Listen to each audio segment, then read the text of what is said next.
ইমানদারকে বারবার ওয়াজ করে, তার মানে আমরা যারা ইমানদার দাবি করি আমাদের মধ্যে বেজাল আছে।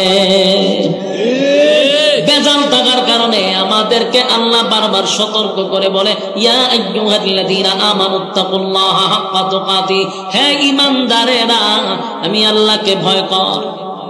কারে কয়? ঈমানদারকে কয়। ঈমানদারকে আল্লাহ ডাক দেয়, কয় আমারে ভয় কর রে। অন্য আয়াতে আল্লাহ বলেন, ইয়া আইয়ুহাল্লাযীনা আমানু কু আনফুসাকুম ওয়া আহলিকুম নারা। রব্বি কারীম বলেন, হে ঈমানদারেরা, ঈমানদারেরা শোন, তোরা নিজেরা জাহান্নামের আগুন থেকে বাঁচ। তাহলে আল্লাহ ঈমানদারকে জাহান্নামের আগুন থেকে বাঁচার কথা বলে, কথা হয় না?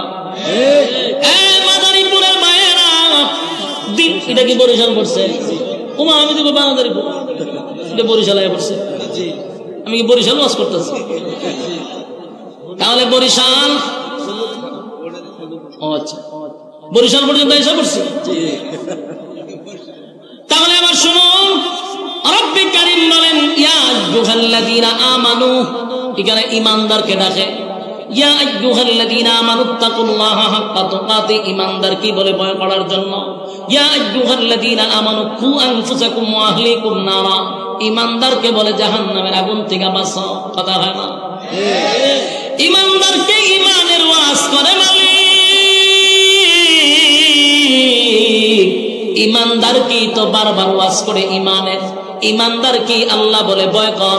ঈমানদার কি আল্লাহ বলে বান্দারে জাহান্নামের আগুন থেকে বাঁচ। তাহলে কি বুঝলেন এ যুবক ভাইরা, ঈমানদারকে আল্লাহ ঈমানের ওয়াজ করে গো।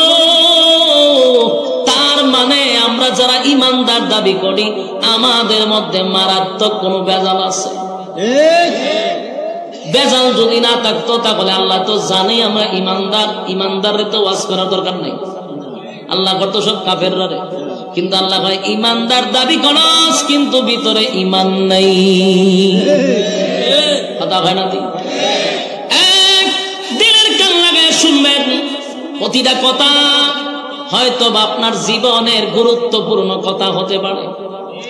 আমি এই জন্যই বলছি বারবার, দূর বহু দূর থেকে আমি গাড়ি চালাই আসছি আপনার এখানে। কাল্পনিক গল্প শোনার জন্য আপনারা ব্যবসা বাণিজ্য বন্ধ করে বসেন নাই, কিছু দিনই কথা শোনার জন্য বসছেন। আমার যুবক ভাই, বরিশালের ভিতরে চলে আসছি, অনেক দূর চলে আসছি, কিন্তু আমি আপনাদেরকে দিল মাখা দরদ নিয়ে 4টা কর্মসূচি দিয়ে চলে যাব।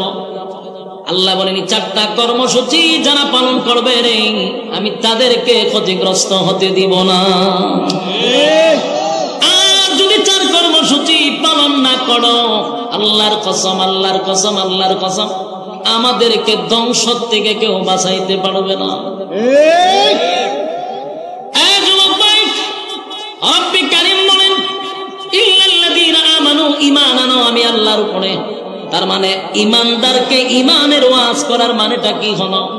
আমাদের ভিতরে বেজাল আছে, ঈমানদার দাবি করি কিন্তু ঈমান নাই। যদি ঈমান মাপার মেশিন থাকতো, থার্মোমিটার থাকতো, ঈমান মাপার যদি থার্মোমিটার থাকতো, তাহলে বাংলাদেশে অনেক মানুষ ধরা পড়তো যারা বেঈমান।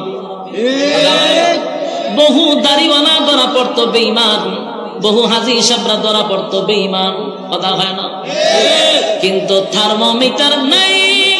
এই জন্য সুদখোর ঈমানদারের দাবি করে, ঘুষখোর ঈমানদার দাবি করে, জেনাখোর ঈমানদারের দাবি করে রে, টেন্ডারবাজি সাদাবাজি করে যে সেও ঈমানদারের দাবি করে, 100 দর্শনের সেঞ্চুরি কইরা ঈমানদার দাবি করে। সুদ খাইয়া বিশ্ববিখ্যাত নোবেল পুরস্কার পাইল ডক্টর ইউনূস পর্যন্ত ঈমানদার দাবি করে রে। তার কারণ হলো ঈমান মাপার কোন থার্মোমিটার নাই, যে সে ঈমানদার দাবি করতেছে। এই জন্য আল্লাহ কয়, আমি মালিক জানি তোদের ঈমানের কোটা 0, তাই আমি তোদেরকে বাঁচানোর জন্য বারবার বলি, ইয়া আইয়ুহাল্লাযীনা আমানু কু আনফুসাকুম ওয়া আহলিকুম নারা, হে ঈমানদারেরা নিজে জাহান্নামের আগুন থেকে বাঁচো এবং তোমাদের সাথী সঙ্গী তোমার আহলকেও জাহান্নামের আগুন থেকে বাঁচাও।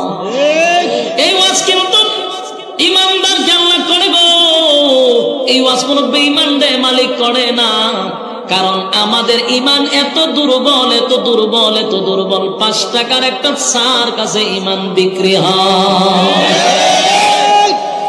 লাঙ্গল মার্কা প্রার্থী গিয়া কয় বুট কারে দিবি, কয় এখনো সিদ্ধান্ত হয় নাই। লাঙ্গল মার্কা একটা রং চা খাওয়ানোর পরে জিগায় বুটটা কারে দিবি, আপনারই দিব। লাঙ্গল মার্কা চলে গেল, এবার আনারস মার্কা ঢুকছে, কয় বুট কারে দিবি, কয় কোনো সিদ্ধান্ত হইছে না। আনারস মার্কায় আবার চা খাওয়ায়, কয় বুট কারে দিবি, আপনারই দিব। একতারা মার্কা গিয়া চা খাওয়ানোর পরে জিগায় বুট কারে দিবেন, আপনারই দিব। বলুন তো বুট কয় না? বুট হইলো একটা, দিল কয়জন রে? বুট একটা দিল 3 জন রে। তার মানে 5 টাকা দিয়ে চা খাওয়াইলে ইমান নেওয়া যায়। এই জাতি হলো বাঙালি জাতি, কথা হয় না? আল্লাহ বলেন আমি জানি তোদের ইমান বড় দুর্বল, 5 টাকার চার কাছে তোরা ইমানটারে বিক্রি করস। আবার অনেক মানুষ ইমান কেমনে যায় সেটাও জানে না। সকাল বিকাল ইমান হারা হইয়া বসে আছে। অনেক মানুষ বেঈমান হইয়া মারা যাচ্ছে, জানেই না।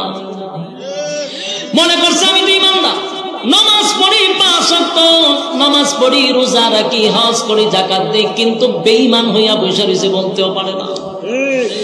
আমার যুবক ভাইয়েরা, ইমানের ব্যাপারে খুব সতর্ক থাকতে হবে। অনেক মানুষ ডাক্তারের কাছে গিয়া কয় স্যার যদি ওষুধ না খাইতাম বুকের ব্যথায় মারা যাইতাম, ওষুধ না খাইলে সে মারা যাইত। এই কথাটা কিন্তু আমরা সচরাচর বলি, কিন্তু এই কথার দ্বারাও ইমান চলে যাওয়ার সম্ভাবনা আছে না নাই? আবার অনেক মানুষ বলেন হুজুর আমার ছেলেটা যদি বিদেশ না থাকতো তাহলে না খাইয়া মরতাম, আসেনি? বলুন এই কথার দ্বারা ইমান যাওয়ার সম্ভাবনা আসেনি? এক ছোটখাটো বিষয় নিয়ে ইমান চলে যায়, জানি না কেমনে ইমান যায় সেটাও জানি না। আরো আছে। আল্লাহ বলেন বান্দারে আসমান বানাইছি আমি আল্লাহ হুকুম দিয়া, জমিনটাকেও বানাইছি হুকুম দিয়া, সব সৃষ্টি করছি আমি আল্লাহ হুকুম দিছি, হয়ে গেছে। কিন্তু তরে বানাইছি গলার থেকে পায়ের তলা পর্যন্ত মেস্তুরি দিয়া, আর মাথাটা বানাইছি আমি আল্লাহর কুদরতি হাত দিয়া। এই মাথা এই কপাল শুধু আমি আল্লাহর কুদরতি পায়ে সেজদা দিবি, আমি আল্লাহ ছাড়া কোথাও মাথা নত করতে পারবি না। কার হুকুম? আল্লাহ ছাড়া মাথা নত করা যাবে না। আফসোসের ব্যাপার হলো আমরা বহু মানুষ আল্লাহ ছাড়াও মাজারে গিয়া সেজদা মারি, দরগায় গিয়া সেজদা মারি, পীরের পায়ে সেজদা মারি, জড়ার পায়ে সেজদা মারি, ল্যাংটার পায়ে সেজদা মারি, আছে না নাই? আপনাদের বরিশালে নাই, কিন্তু আমার সিলেট চট্টগ্রামে পিএইচডি করা জায়গায় জায়গায় গিয়া সেজদা মারে। আমার সিলেট এগুলা বেশি। আমরা এলাকাতে যাইবেন ঘরে ঘরে মাজার, যদি জিগায় এত মাজার কেমনে হয়, স্বপ্নে দেখছিলাম, স্বপ্নে মাজার হয়ে থাকা। বিশ্বাস করবেন ঘরে ঘরে মাজার, ঘুম থেকে উঠটা মাজার বানাইছে, কয় স্বপ্নে দেখছিলাম, স্বপ্নে মাজার হয়ে গেছে। আর রাস্তা দিয়া যাইবেন খালি দেখবেন মাজার। আমার আফসোস লাগে, মাজার হইছে ভালো কথা, সব মাজার কি রাস্তার ভাসে হয়েছে, সব ফিরকে রাস্তার ভাসে মরছে। এটা কি ভিতরে বলতে পারছি না, রাস্তার ভাসে মরলে তো বাবা ডেক একটা বয়াতে রাখে। আমার আফসোস লাগে মাঝে মধ্যে, আমি কইতে যাক বলি আল্লাহর ব্যাপারে আমার কোনো বক্তব্য নাই, কিন্তু ফিররা যত ফির দিয়ে সবাই রাস্তার খানিত মরে। ঘটনা কি তা ভিতরে মরায় রাস্তার কিনার, তার মানে রাস্তার ভাস হইলে ব্যবসা জমজমাট হয়। কথা ঠিক নেই? হক্কানি পীরের বিরুদ্ধে নয়, বাংলাদেশে ইসলাম আছে ওলি আল্লাহর মাধ্যমের মধ্যে কোনো সন্দেহ নেই। বাংলাদেশের ইসলাম আছে আমাদের সিলেট থেকে, শাহজালাল থেকে, কথা বলে না? শাহজালাল ইসলামের দাওয়াত দিয়া মানুষকে কালেমা শিখাইছে, কিন্তু শাহজালাল বাংলাদেশের ডাইলে চাইলে খিচুড়ি বানানোর জন্য আসে নাই, আর ছিল ইসলামের দাওয়াত দেওয়ার জন্য, দিন কায়েম করার জন্য, ভণ্ডামি করার জন্য। বাংলার জমিনে শাহজালাল শাহ পরান আসে নাই। এই জন্য আমরা তাদেরকে ইজ্জত করি। ওলি আল্লাহর মাধ্যমে বাংলাদেশে দিন প্রচার হয়েছে, সঠিক পীর যারা তারা বলে যায় নাই, কিন্তু তাদেরকে দিয়ে সমাজে এখন রমরমাট ব্যবসা চলে। এই যে আপনার আজকে এখানে একজনের নাম দেখলাম, হাফিজুল হাদিস, যিনি হাদিসের একজন হাফেজ ছিল, আল্লামা রুহুল আমিন, ঠিক না? রুহুল আমিন সাহেব, এই যে আপনারা ওনার স্মরণে কি গান বাজনা বাজাইতেছেন না ওয়াজ মাহফিল করাইতেছেন? হ্যাঁ, তাফসীরুল কোরআন মাহফিল করাইতেছেন। এই যে সঠিক পীরের সঠিক পদ্ধতি, ভণ্ড পীরের ভণ্ড পদ্ধতি। উনি ওনার স্মরণে কিন্তু আমি অনেকটা মাহফিল করছি, কিছুদিন আগেও করেছি, এখানেও করতেছি, অনেক জায়গাতে দিয়ে ওনার স্মরণে মাহফিল হয়। মাহফিলগুলো হয় তাফসীরুল কোরআন মাহফিল, তার মানে সঠিক পীরের সঠিক পদ্ধতি। বাস্তব না বাস্তব? আপনারা যদি ঢুল বাজনা বাজাইতেন তাহলে উনি ভালো হইলে মানুষ ওনাকে বন্ধ বলতো, কথা হয় না? সাবধান, এই যে সিস্টেম কত সুন্দর, ওনার স্মরণে হচ্ছে মাহফিল। আর অনেক জায়গাতে পীরের স্মরণে হয় ঢুল বাজনা, গায়ক নায়িকা দিয়া নাচায়। সুতরাং এই ব্যাপারে আমি পিএইচডি করা, আমার এলাকায় যেই পরিমাণ মাঝার আছে, আমার মাথায় এত চুলও নাই। আমি জানি পুরুষের সময় গায়িকা লইয়া গায়িকা নাচে, ডান্স তো পারবো, ডান্স মহিলারা নাচে, নাইলে বলে মজমা জমে না। এইবার পুরুষ গায়িকা না আনলে মজমাটা জমতার জমাইতে হবে, এলে গায়িকা নাউজুবিল্লাহ, নাউজুবিল্লাহ। এই কারণে ওলি আল্লাহদের বদনাম হচ্ছে, ভণ্ডামি আর বেফরদা আর উরুস মুরুস গান ডুক্কি বাজায়া গাঞ্জা মাঞ্জা দিয়া অন্ধকার করে লাগে। গাঞ্জা না টানলে বলে বাবা না, এটা টানলে বাবা, সিদ্ধি খাইলে পরে আলাদা জগত যায়। বাস্তব না অবাস্তব?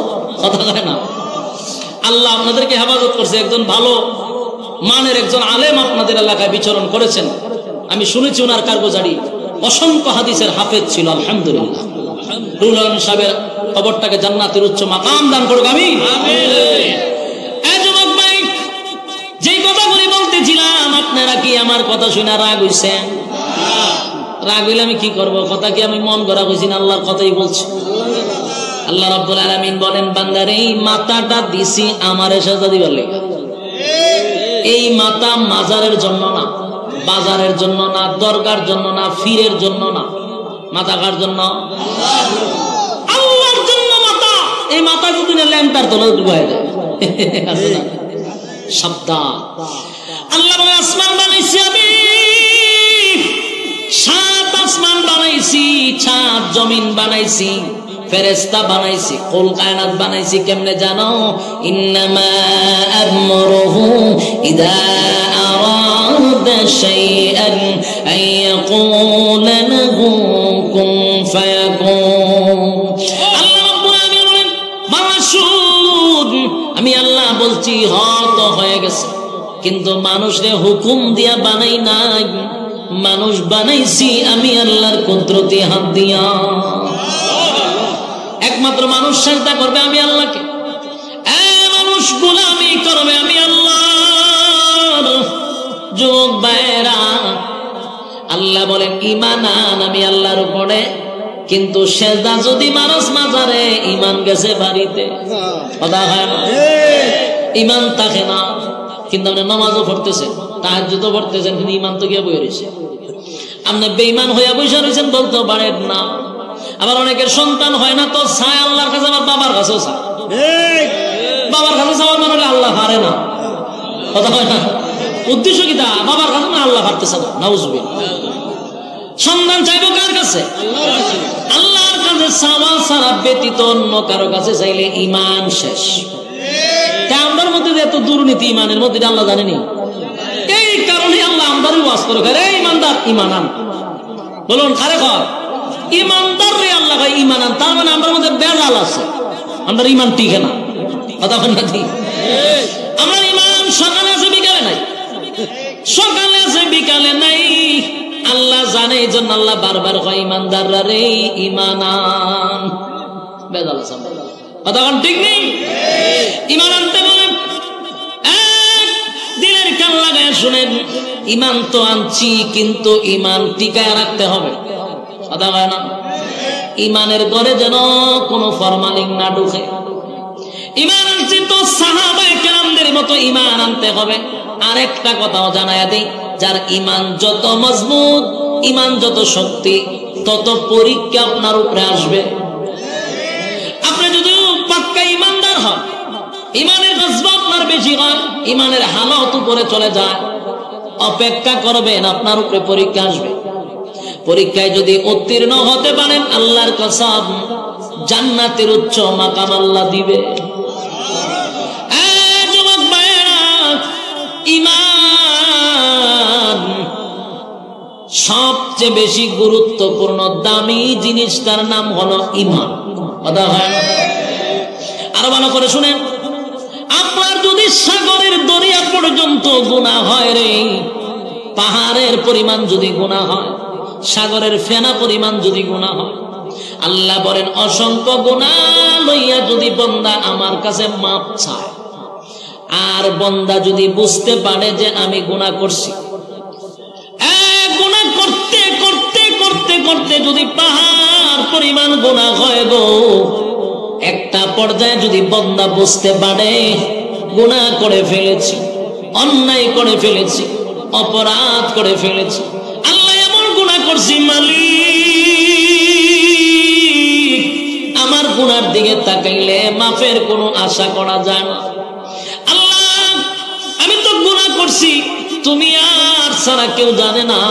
আমার সন্তান যদি আমার গুনার ব্যাপারে জানতো, বাবা বলে কোনোদিন ডাক দিত না, মা যদি জানতো, মা সন্তান বলে ডাক দিত না, এলাকার মানুষ জানলে নেতা বলে আমার ডাক দিত না।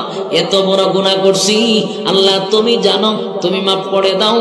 বান্দা যদি গুনার উপরে লজ্জিত হই, গুনার উপরে লজ্জিত হইয়া জীবনের সব গুনার উপরে যদি লজ্জিত হয়ে যায়, আর যদি বলে মালিক বুঝতে পারি নাই, অন্যায় করে ফেলেছি, অপরাধ করে ফেলেছি, আল্লাহ নিজের মাথায় তো নিজে কুড়াল মারছি গো, আর কোনদিন গুনাহ করব না, এই মর্মে তোমার কাছে আমি তওবা করলাম।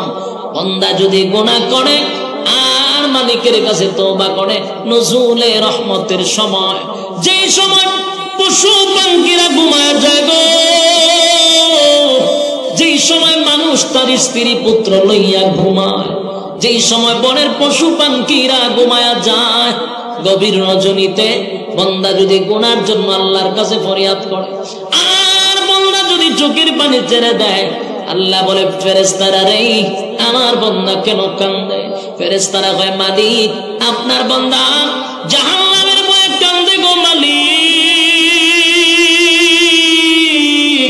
জাহান্নামের ভয়ে কান্দে। আল্লাহ বলে আমার বান্দা কি জাহান্নাম কোনদিন দেখছে? না মালিক, জাহান্নাম দেখে নাই। তাহলে কেন কান্দে? বলে জাহান্নামের ভয়ে কান্দে। আলেমদের জবানে জাহান্নামের বয়ান শুনছে গো, তাই জাহান্নামের ভয়ে কান্দে, জান্নাতের আশায় কান্দে। আল্লাহ বলেন জান্নাত কি দেখছে? না মালিক, জান্নাত দেখে নাই, তারপরও কান্দে। বলে জান্নাতের আশায় কান্দে। আল্লাহ বলে আমার বান্দা নুজুলে রহমতের সময় আমার কুদরতের মধ্যে জোশ তুলে দিছে, আমি আর সহ্য করতে পারি না। ফেরেশতারা রাজি থাক, ফেরেশতারা সাক্ষী থাক, আমার বান্দার চোখের পানিটা নাকের ডগায় আসার আগে আগে আমি আমার বান্দার জিন্দেগির সব গুনাহ মাফ করে দিলাম। যুবক ভাই আমার, এই যে মালিক গুনাহ মাফ করে দিল, বলুন তো দেখি শর্ত কি? ঈমান। শর্ত কি? ঈমান আছে কিন্তু গুনাহ আছে, কথা হয় না? ঈমান আছে পাশাপাশি গুনাহ আছে। ঈমান থাকার পরে গুনাহ করলে আল্লাহ মাফ করে দিবে যদি তওবা করেন, কিন্তু দেখা গেল ঈমান নাই, চলে গেছে। আপনি জানেন না ঈমান নাই, মক্কায় গিয়া নামাজ পড়লে কাম হইব নি? কথা বল না, মদিনায় গিয়া নামাজ পড়লে কাম হইব? মক্কায় গিয়া নাম বানাইছেন হাজি, কপালের মধ্যে একটা কালো দাগও ফালাইছেন, তাসবিহও পড়েন আর নামাজ 5 ওয়াক্ত পড়েন, বলুন তো দেখি 4 বছর কামে আসবে? কারণ আপনার ঈমান নাই, আসল জিনিস নাই। কিন্তু ঈমান আছে, গুনাহ করলে আল্লাহ মাফ করে দিবে, কিন্তু ঈমান নাই, নেক আমল করলে কোনো ফায়দা, কথা হয় না।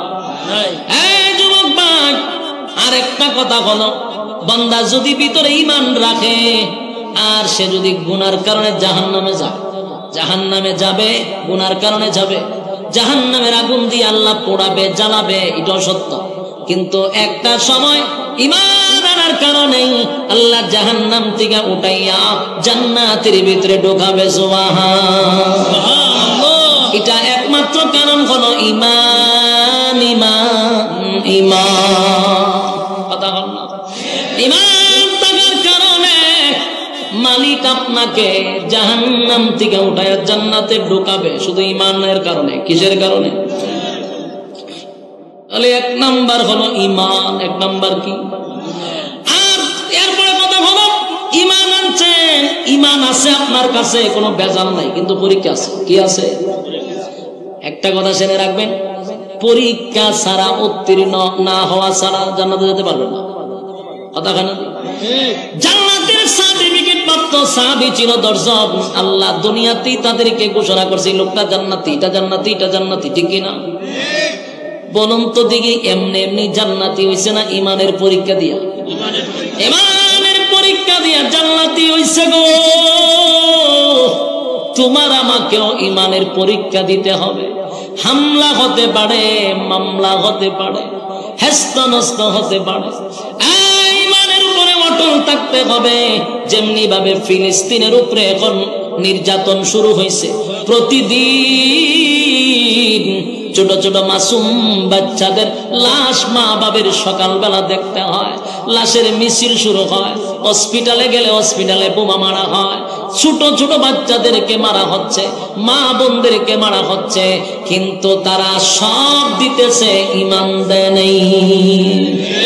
কথা হয় না?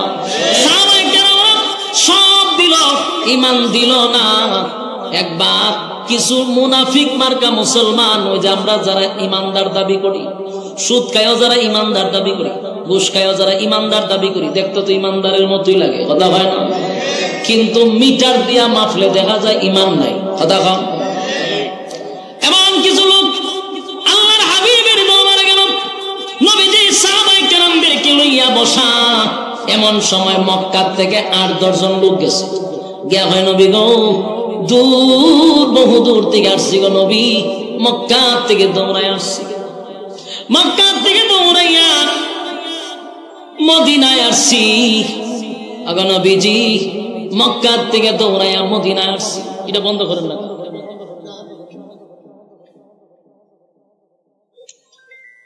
মক্কা থেকে দৌড়াইয়া মদিনায় আসছি।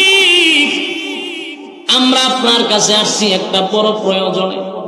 আগো নবীজি, আমরা বড় দরকার আসছি। নবী কই, কি দরকার আসছি? বলে, আমরা মক্কা থেকে আসছি, কিছু মানুষ আমরা কালেমা পড়ছি, কিন্তু আমাদেরকে দিন শিখানোর মতো কেউ নাই। আমাদের শিক্ষকের দরকার, মুআল্লিমের দরকার। আল্লাহর নবী চিন্তা করলেন, এতগুলো লোক ঈমান আনলো, কিন্তু তাদের শিক্ষকের বড় প্রয়োজন। প্রয়োজনে শিক্ষক দিলাম। 10 জন সাহাবী বানাইলো শিক্ষকতার জন্য। মদিনার দিকে রওনা দিল রে, মক্কার দিকে রওনা দিল মদিনার থেকে। মক্কার দ্বার প্রান্তে যখন চলে আসলো, হঠাৎ করে তাকায়া দেখে 100 জন লোক হবে চতুর্দিকে তাদেরকে ঘেরাও করে ফেলেছে, তরবারি লইয়া তাদের সামনে হাজির। আর কিছু মানুষ সাথে সাথে তীর মারা শুরু করছে। 8 জনকে সাথে সাথে শহীদ করে দিয়েছে। নাউজুবিল্লাহ। কথা কি বুঝতেছেন? আমার বিরক্ত লাগতেছে। সাইরা দিতাম, সাইরা দিলে ডাবল সুবিধা। বিরক্ত লাগলে আমার লাগার কথা না, আপনার আওয়াজ নাই, বিরক্ত হইতেছে। দিনের খেয়াল লাগে শুনেন, 10 জন লোক পাঠাইল নবীর সাহাবী শিক্ষকতার জন্য মক্কায়, কিন্তু রাস্তার মধ্যে 8 জনকে শহীদ করে ফেলেছে বেঈমানের বাচ্চারা। 2 জন বাকি রইল। 2 জন হঠাৎ করে আতঙ্কে আছে, কারণ হঠাৎ করে 8 জনের টাস টাস মেরে ফেলেছে। 2 সাহাবী, এর মধ্যে একজনের নাম হলো খুবাইব রাদিয়াল্লাহু তাআলা আনহু। চিৎকার দিয়া বলে, হে মক্কার লোকেরা, তোরা না আমাদেরকে শিক্ষক বানাইয়া আনছস, নবীর কাছ থেকে আমাদেরকে শিক্ষকতার কথা বললাম, নবীর এত আদরের সাহাবীদেরকে তোরা মুহূর্তের ভিতরে শহীদ করে দিলি কেন রে? কি অপরাধ ছিল আমাদের? কি করলাম তোদের সঙ্গে? মক্কার মানুষ 8 জনকে শহীদ করার পরে এই 2 জন লোককে গ্রেফতার করে নিয়ে গেল। একজনকে গ্রেফতার করে নিয়েই হত্যা করে ফেললো, বাকি রইল মাত্র 1 জন। ওনার নাম হলেন খুবাইব রাদিয়াল্লাহু তাআলা। ওনাকে এক জায়গায় বন্দি করে রাখলো, কিন্তু খানা দেয় না, খানা দেয় না, পানি দেয় না, ঘরের মধ্যে বন্দি করে রাখছে। খুবাইব রাদিয়াল্লাহু তাআলা সেখানে জীবন যাপন করতেছে। এর মধ্যে যারা ওনাকে বন্দি করে রাখছে, ওনার একজন বোন লুকাইয়া খুবাইব রাদিয়াল্লাহু তাআলাকে প্রতিদিন দেখে। একদিন তাকায়া দেখে খুবাইব রাদিয়াল্লাহু তাআলা কি যেন একটা ফল খাইতেছে, আঙ্গুরের মতো। সুবহানাল্লাহ। ওই মেয়ে বলতেছে, আশ্চর্য হয়ে গেলাম গো, খুবাইব যে আঙ্গুর হাতে লইয়া খানা খাইতেছিল, এমন আঙ্গুর আমি কোনদিন মদিনায়ও দেখি নাই, মক্কায়ও দেখি নাই। যেদিন খুবাইবকে হত্যা করা হবে, সেদিন খুবাইব রাদিয়াল্লাহু তাআলা ওই মহিলাটাকে ডাক দিয়া বলে, বোন আমাকে একটা খুর দেন, আমি আমার হাতের নখ পালাবো, চুল পালাবো, মরণের জন্য প্রস্তুত নিচ্ছি। মহিলাটা একটা খুর দিছে, দরজা খুললা খুরটা দিয়া দিছে। এই ফাঁকে দিয়ে শুধু একটা বাচ্চা ঢুকে গেছে এর ভিতরে। ওই মহিলার বাচ্চা ঢুকছে খুবাইবের রুমে, মহিলার আর খেয়াল নাই, চলে গেছে। কিছুক্ষণ পরে আইসা দেখে খুবাইবের কুলে ছোট বাচ্চা বসে খেলতেছে। এই মহিলার শরীর দিয়া ঘাম বাইরে গেছে, ভয়ে তরতর করে কাঁপতেছে, কারণ তো শত্রু। আমার বাচ্চা যে তার কুলে, হাতে কুর যদি গলাত লাগায় মেরে দেয়, কারণ তাকে তো আমরা হত্যা করবো, আমার বাচ্চা তো তার কুলে। মেয়ে কাঁপতে কাঁপতে কথা বলতে পারতেছে। হঠাৎ করে খুবাইব লক্ষ্য করলো যে মহিলা তো কাঁপতেছে, ঘটনা কি? জিগায়, আপনি কি ভয় পেয়েছে? কথাই বলতে পারতেছে না ভয়ে, আমার বাচ্চারা। তখন খুবাইব রাদিয়াল্লাহু তাআলা বলেন, আমার কুলে আপনার বাচ্চা এই জন্য ভয় পাচ্ছে। হ্যাঁ, ভয় পেতেছে। আমরা মুসলমান, বলুন কি আমরা ঈমানদার। খুবাইব রাদিয়াল্লাহু তাআলা বলেন, এ মহিলা, ভালো করে দিলের কান লাগায় শুনো, আমরা কিন্তু মুসলমান ঈমানদার, আমরা কারো দুর্বল জায়গায় আঘাত করি না। তোমার বাচ্চার গলার মধ্যে ছুরি লাগাইয়া আমি মুহূর্তে এখান থেকে পলাইতে পারি ওয়ান টাইম, কারণ আমাকে হত্যা করা হবে আমি জানি। এই বাচ্চাটার গলার মধ্যে ছুরি লাগাইয়া আমি যদি এই মুহূর্তে পলায়া যাই, আমার গুনাহ হবে না, কারণ আমি তো কোনো দোষী না, আমার নির্দোষ তোমরা হত্যা করতে আনতেছ। কিন্তু আমি জানি মুসলমানরা কারো দুর্বল জায়গায় আঘাত করে না। তোমার বাচ্চা তোমার কাছে ফিরাইয়া দিলাম।